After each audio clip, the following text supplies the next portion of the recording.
Về nào cái rủi tuyệt cái rủi ngay anh khá không nghe cắn cờ khá có đôi xịp bịa khá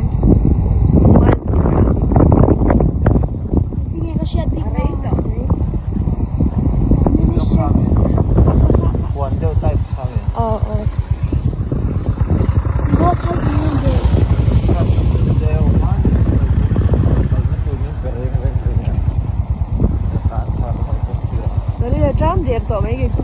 Wow. Wow. Cái đầm công quay thật tội về gì.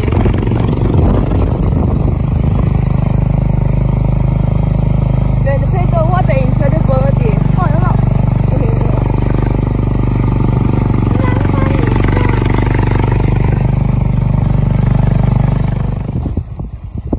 Con thanh đôn to.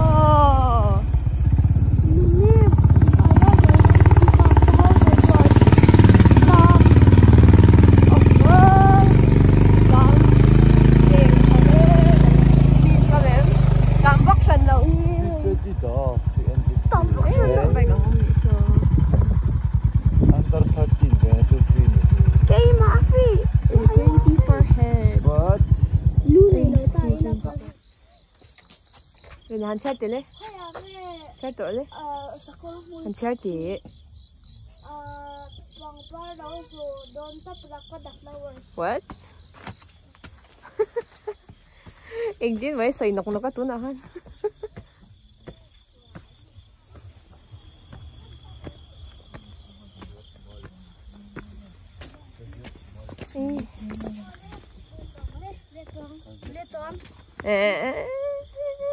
Soft về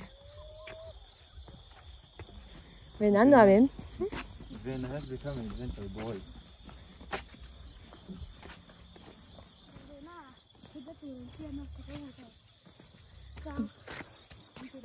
Venus first time. It's a good muy tuổi. Venus ý hạ tụi em.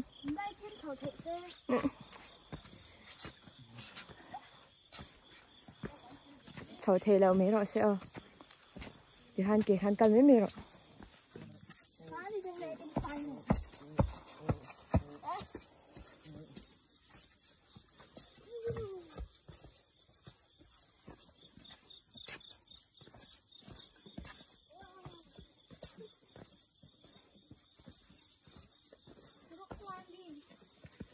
thì hắn cần driver hi kan kalma voi ni ai ka wangin kan kai ta ni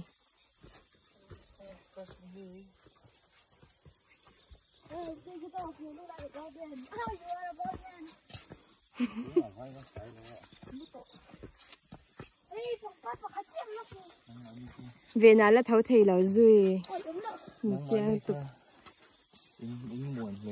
anh chỉ mua hẳn xe lệ tệ hẳn xe lệ tệ trời anh chơi lấy lóc tệ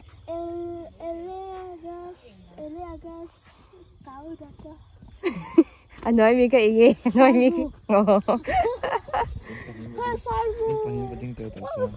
hoa cái là đôn này rồi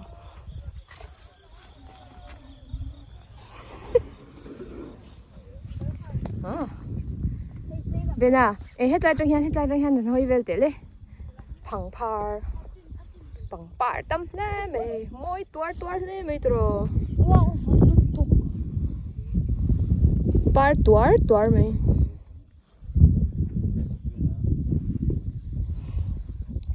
cameraman ai cô selfie gram mày cô tiếng này bằng par cô bây giờ mình có tao môi tệ rồi gì cameraman anh sẽ đón rất mày anh đang tóc môi về mày bên à cái thì hắn rầu mày nhỉ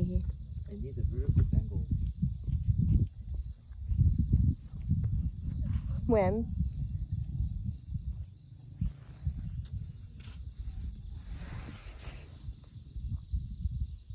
nua mày em ít hay em hạ thác lâu rồi ôi xăm gì bike plan thâu thấy là tê về giặc lâu tục mò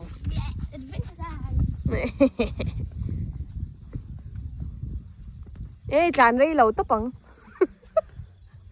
tràn rây lâu tấp bằng tràn rồi anh tràn tệ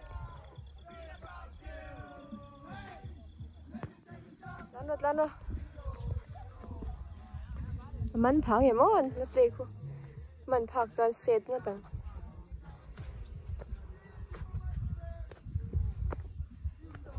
cái phèo này nở cắt mày cắt lâu là mà hai câu rồi đấy khi ta khi ăn sầu tỏi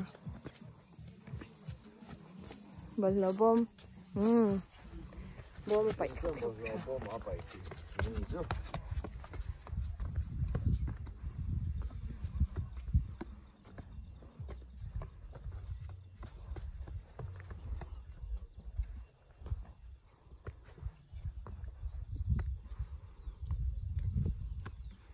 môi lên mày cái chú bên nhà đơn cô chú đồng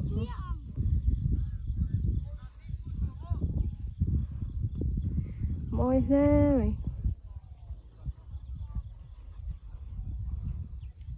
hả tao mì trăng thầu rép đó kì có rồi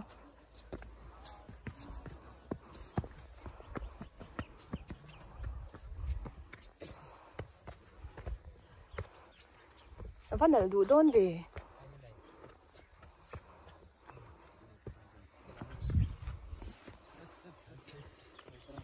your head in the skies mỗi đủ đôn rồi tục khalh. Oh, look at the view.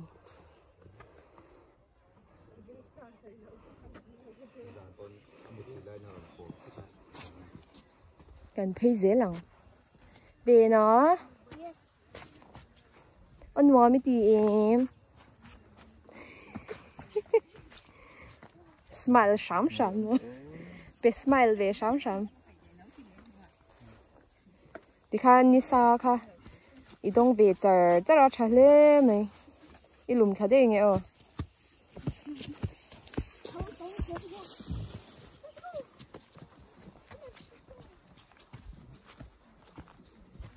anh xăm phải nè à tự nhiên xăm phải kéo lên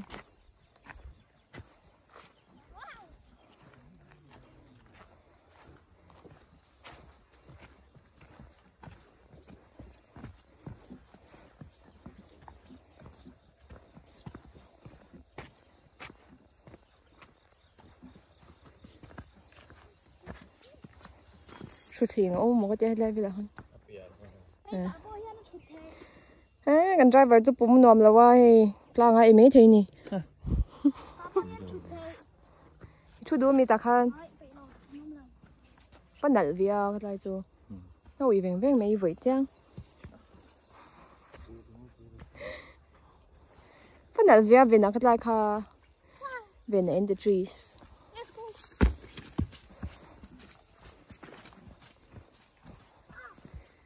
về adventure time Venus adventure time.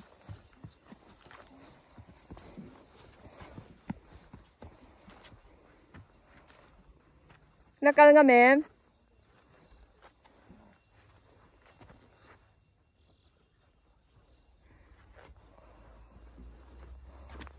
Nakal nga ma'am.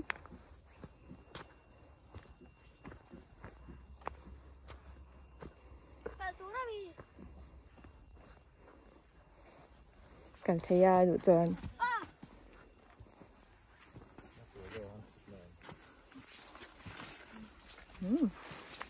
Phiền trụ phần bốn em.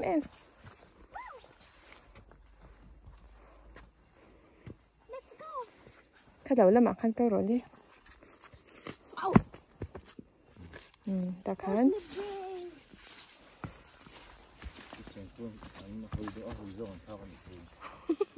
Chú thành hồi dòng anh được thao cái này chưa? Về nữa chú. Sẽ có mùi trời ở tiết câu tổ bi cả.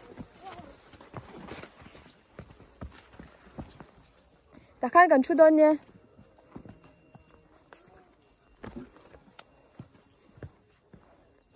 Dọn sắc rồi đúng không? Dọn thằng âm mì.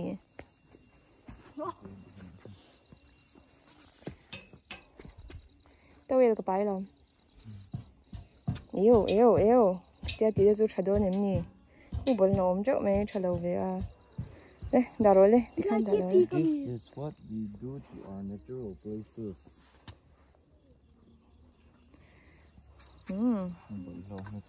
Môi về sor lúc tục sor trong bằng sor. Về nan tu na, chút thèn gan chun tu lâu sủi. Ê. Lúc đây in sủi la. Hủ chấp bọc gì.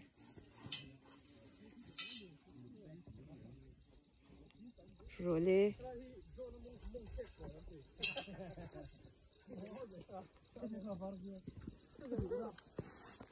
À, sủi phai thiệt mà nhỉ?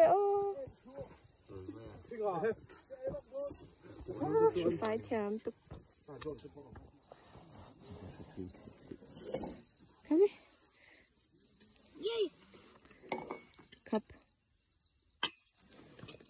Tí buộc ơi đó.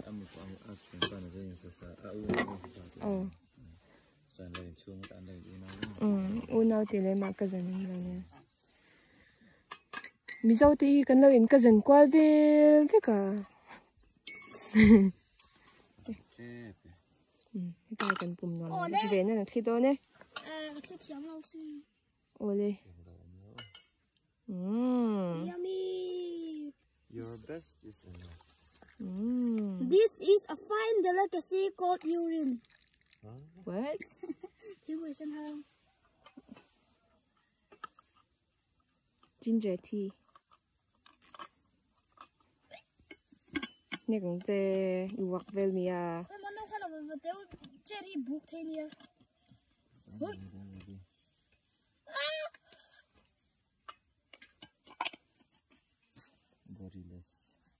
Tiếng bùi gần như nào? Tiếng bùi. À liếc thế nha, ôi xin nghe lão chọn. Xin nghe lão chọn.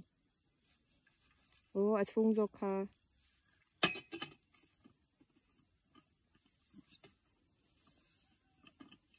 Open your door. Lão xin nghe tất này.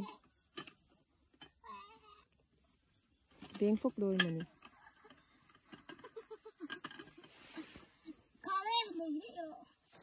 I don't like ginger tea. Thu ăn đấy. Tùy tới cái bài á, bộ tôi liền đâu ạ tình không? Thu bằng cho nhé. Make sure just like and subscribe. How is your stomach? Pain. Egg talks. It is pain. Egg talks. Cái boy egg talk. No. Vì nên sa coi mùi tuổi lang à thình bùi in. Inga. What are you saying? Cái bữa tới khổ là tôi có thể bên. Vốt tí này ha. Vốt cái tím nhẹ đâu. Cái gì ở thằng hoa đó phần luôn đơn. Thu này mua lệ mình đơn nha. Giờ này mua ma mình đơn nha. Nhi cái này vui rồi đâu. Khoai. Cái bữa nào nó có lắc xuống ra. Kitty, yeah, go to another mountain.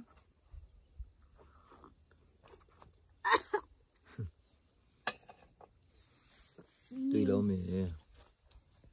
Tùy em mẹ. I like. Thật rồi.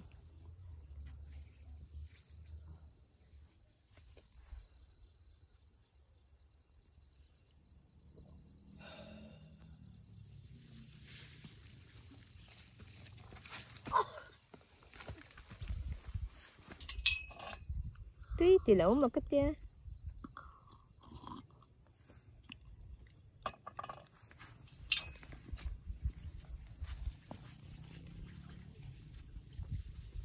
Tiyan to na dareng zan ngay kasi lao. Lensin. Ente. Lesson pangalan yun. Nagleson pangabil nito. No, matile may ko mo. Tomato. Riz declare mày. Driver stop. Pooh Bear.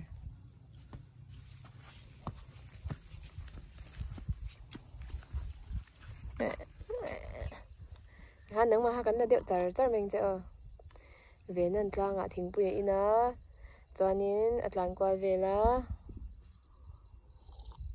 ani le nge ve na kan interview lokang enge sakor hmui tuai tlang hi ngai dan nuam te tm nuam tia choi ani le enge sakor hmui tuai a hian I nuam ti lai ber holam a kan la ho si lawa ani le I sakor hmui tuai ya pangpar te khamoi tm an ming te shaim off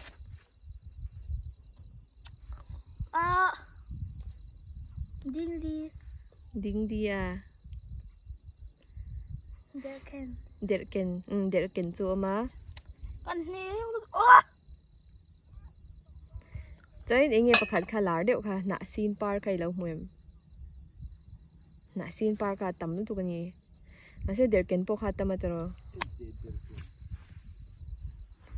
ta ni le inzir lai a khan pangpar engzat ngin zir kha zakwa somni mo zakwa somni mo somni somni ani le engting ei sai them ai dan tlang ram par bul na khan I pangpar sia thau khan soi chinte khatlai tangkan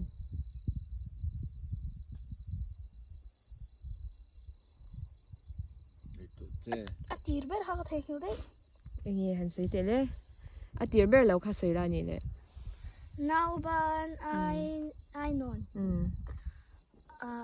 Ishat chhuak ame vào le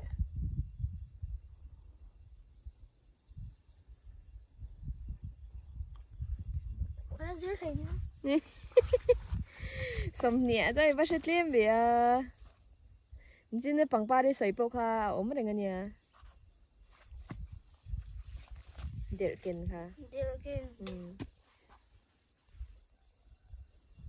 dang ti nang ai to chhuak them gan tlang ram par bul na kha lo la zir lo ni hi mo ba thalo ve exam te nai to ro pui se ase azir ranga thiam le vat me yang tro ni em thiam le vat ton lom ani hi chu lekha te hi athiam chakamo azir pe ya zir zung zel mai ni em ni lo mo enge ni lo lai chu ve ne hian tlang a hian lekha bu cher duwa boin chu Book time. enge cher du kha mo Nghe chờ đón. nge cher du kha an soi te enge cher du ka Đi lại nè. the truck do ni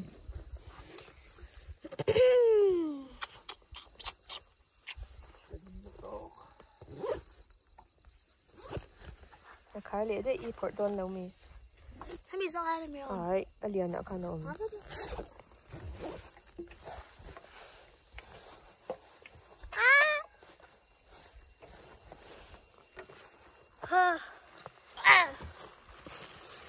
wow le kabu ka se mang le kabu sem don wow bike khoai kan bu la han om char me tro ka seat le ka ka sweet lu ka ke ma ta to de be enge ta tur chu hanen mo kan no en hey hi tu ta to jo ke nang ma te ro hey hi chan hey hi pam hi na chan hey hi ka chair do Captain Underpants chair don ni 12 rules for life. Beyond order. Jordan Peterson and Nanda. As you tell. le kan chair te le ei polythene hi da thala kan hon le te ni ka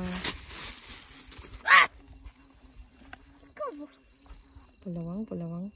Pangpart pudar tu ni ha. Are you serious right now, bro?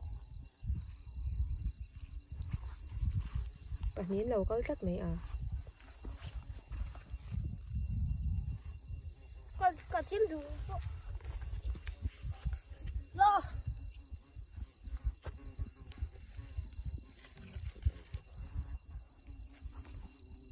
On the verge of. Say đi, bookmark ha. Chu don nào mình đinh chung in share don mi.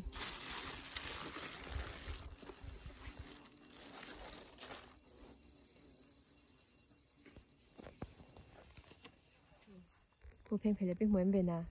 Muốn. Very nice. Anh phim Philippines tí chuyện ấy, Thái tây lạc vui đến. Wow. Thuộc vô tệ mấy à? Ôi, à chapter này sẽ thác đeo tối đeo khan mua về trên tệ.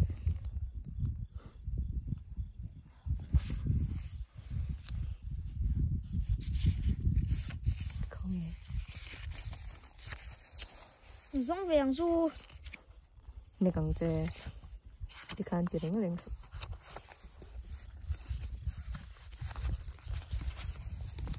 Khó gì nào đi khan.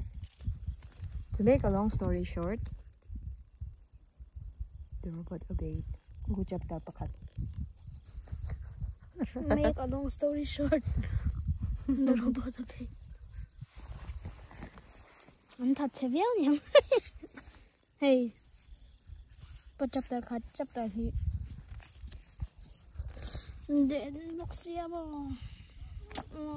Ngày nó mềm, kẹp chân underpants tu. Mà. Siya le đúng em. I will get a life. You look like Captain Underpants. I will chill out. I will be very, very, very, very, very, very, very, very nice to George and the Great and the George amazing the Great, Herald. I will be very, very, very, very, very, very.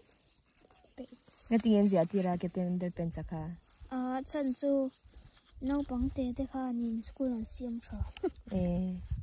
Ama ka principal ka ni siya tero. Principal of the day. Principal of the day mo? An siam an pahi ha. School siam sa tapahan. When the Pilky was in elementary school, he was always getting into trouble for pulling pranks, cracking jokes, and making silly comic books. In 2nd grade, he invented his most famous or infamous character, Captain Underpants. Duff's teachers told him, "You'd better straighten up, young man, because you can't spend the rest of your life making silly books." Luckily for us, Duff was not a very good listener. His Captain Underpants book are all national bestsellers and has been translated to numerous languages. What's this? Not so long ago, George and Harold created their greatest superhero in the history of their school and brought him to life by mistake. Meet Captain Underpants. His true identity is so secret, even he doesn't know who he is. It's lama very nice lao tia inge very nice lai tu han soi betele. Boring though. Make a boring though. I think I can say But there was the only. Ay ngai nice. The boys have accidentally created the whole army of people. It said it is. This implies Adam and Eve. This implies Adam Adam and Eve. Eve was taken out of the rib. It's trying to somewhat imply that Adam was half man, half feminine.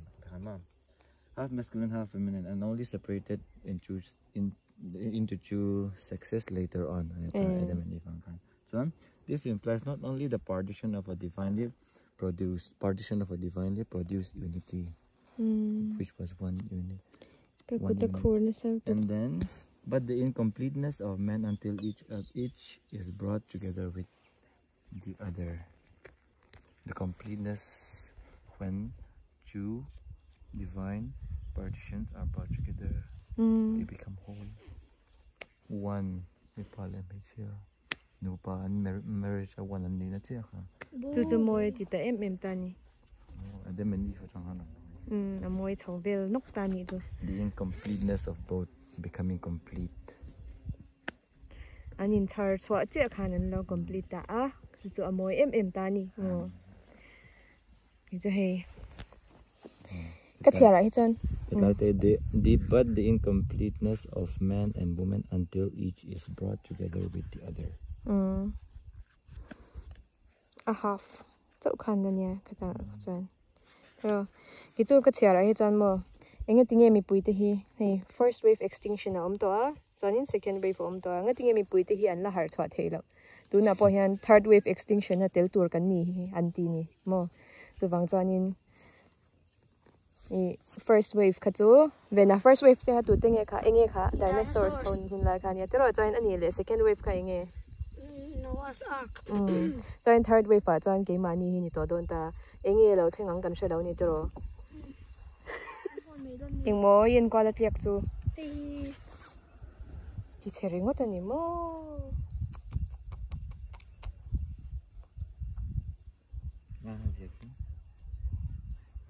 kan khala kan enang khamo zar ko thawin lo kala hi tha te min lo lak saka ti se he me kan khalak moi de te kan I go and poop. oh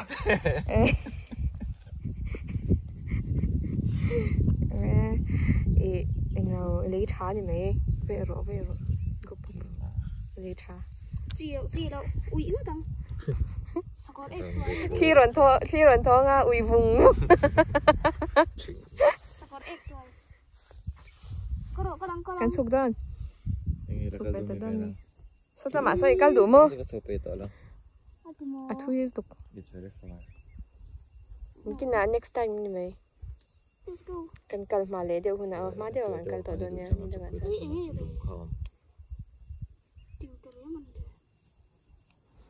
kan move don yes let's move back My bag's all more. move back Right? no let's go back machine kal tam nei chu boy thak chin ni hei bu lo om le noi to moi lai to dei he tang lai te han pai phe ni chu ki na shan pain voi na chan bol lo pai na tur po kan king box si lo to na kan na khang khon khom dun ne kal le huna garbage bag ne na in ring sign boy thak hon ve mai to ra nya mo khatyang ka chu ain tar mol la khuta po tro ve na ken thei chu hon thei tur bol lo abo ma pai tur anti bol mola abo nal via di khan mo ve na ha in la thein ka sia ti khan moi re u tuk male ka ro le ka nu nga mi hi pum nam lo tro we na ron kala khoi tha khop me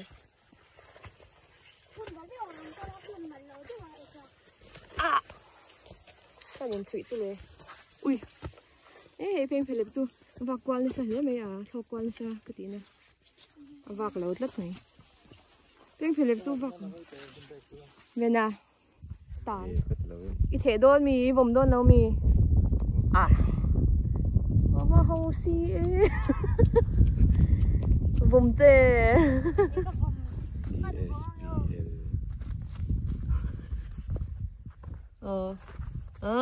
ini mah kayak inteh hotel palangin lo kerok deh.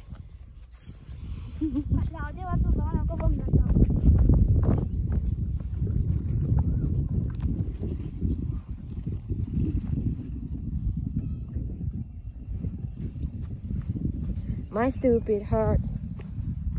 Oh no, I tried to let you go so many times before. Hey, bận lọ. Đợi xoáy cho này. Thế phải lập đắng gì đâu đi nghe. Nạ xin par hậu ca rồi cần viếng. Viếng chứ.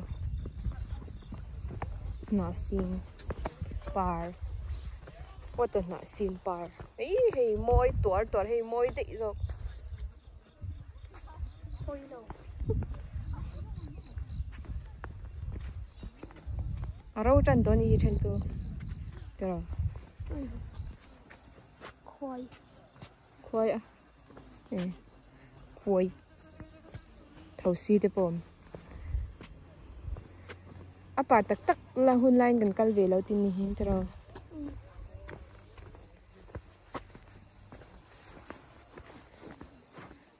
Mới thấp smile. sẽ ni sel tu ga lang moi thei la thala ka hian camera hian cameraman in min lak sak don mek tukin hun chu kan du tok mai kan kan det to mai There is an owl among us. Owl among us. As lum lutuk. Athil tum chu poi khop mai. Do you not know there is an owl among us? So, like and subscribe.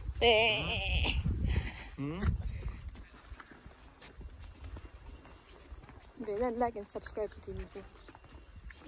Subscribe then. Cái thao đéo mà cái này, cái máy thì muốn ta đéo cái này. Gì mấy con lồng?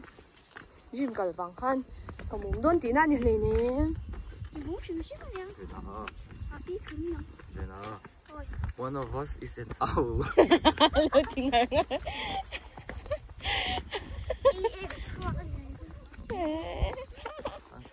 No one is falling for it. You did. You prankster. Again, time. There is an owl. Tiếng Anh á. Alum lutuk among us. They don't. Ai.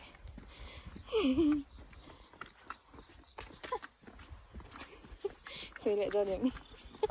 One last time. Did you know that one of us is an owl? What? Yes. No.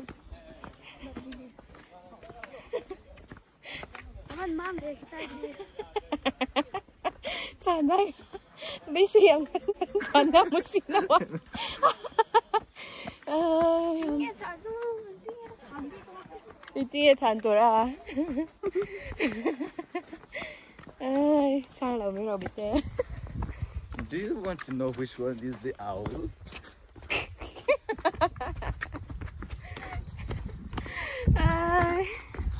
Bây giờ anh nghĩ kha. Lum lẽ mày. Cần tụ tốt đó. Bye. Dạ có thôi tuần happening khóc này mà.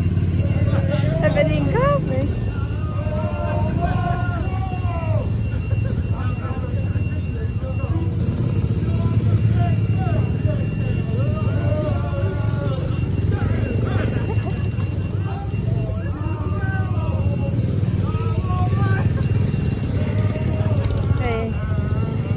Dạ có thâu với cần gì sao mà. Jeremy te, Marina mate, BTS te.